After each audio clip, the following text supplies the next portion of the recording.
สวัสดีครับทุกท่านวันนี้กับพบกับคลิปนะหนุ่ยคุยขยะครับในคลิปนี้เป็นขวดโรลออนเป็นขวดโรลออนที่ใช้กันแล้วนะครับหลังจากที่หมดแล้วทีนี้จะนำบรรจุภัณฑ์ตัวขวดนี้กลับมาใช้งานอีกครั้งครับทำเป็นของใช้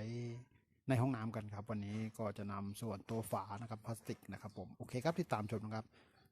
จากขวดโรลออนครับผม